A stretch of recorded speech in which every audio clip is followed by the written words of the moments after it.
জাতীয় পার্টির অফিস বঙ্গোপসাগরের মধ্যে দিতে হবে। জাতীয় পার্টি হলো জাতীয় বেঈমান।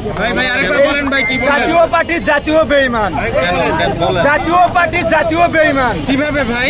এই 17 বছর আওয়ামী লীগের ছত্রছায়ায় এই জাতীয় পার্টি গুম খুনির সাথে জড়িত, ডাকাতির সাথে জড়িত, মামলা হামলার সাথে জাতীয় পার্টি জড়িত।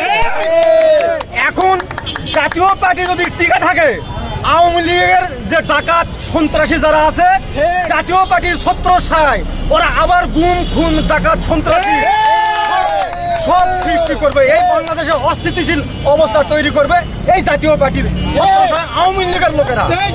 এদেরকে নিষিদ্ধ করতে হবে, এদেরকে এই দেশে থাকতে দেওয়া যাবে না। এরা হলো জাতীয় বেঈমান। এই 18 কোটি 20 কোটি মানুষের সাথে এরা বেঈমানি করছে। যেই বেঈমানি নবাব সিরাজদৌল্লার আমলে মীর জাফরও যে বেঈমানি করেনি, তার চাইতে 10 গুণ বৃদ্ধিতে এই জাতীয় পার্টি বেঈমানি করছে এই দেশের সাথে, বাংলাদেশের সাথে। সুতরাং জাতীয় পার্টি এই দেশে নিষিদ্ধ করতে হবে, এদের থাকতেই দেওয়া যাবে না। এটা হলো জাতীয় বেঈমান। এই জিএম কাদের আজকালের মধ্যে এই সপ্তাহের মধ্যে অ্যারেস্ট করতে হবে। জাতীয় পার্টি মানে বেঈমান। জাতীয় পার্টি জাতীয় বেঈমান এরা। জাতীয় পার্টির উপর ভর করে আওয়ামী লীগ আবার ফিরে আসবে। আওয়ামী লীগ আবার ফিরে আসবে, এবার সন্ত্রাসী করবে। এই জাতীয় পার্টির ছত্রছায়ায় ওরা আবার গুম খুন, ওরা আবার সন্ত্রাসী ডাকাতি সবকিছু করে দেশে একটা সন্ত্রাসী অবস্থা সৃষ্টি করা, দেশকে অস্থিতিশীল অবস্থা তৈরি করবে এই জাতীয় পার্টির ছত্রছায়ায়।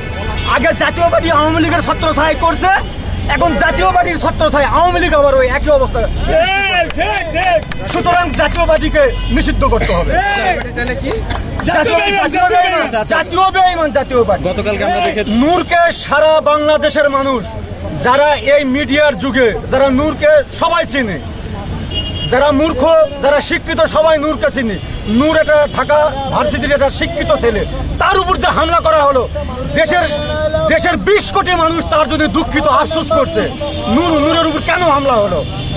সে নতুন প্রজন্ম, নতুন ইয়াং দলের সাথে আসা, সে নতুন ভাবে রাজনীতি শুরু করছে।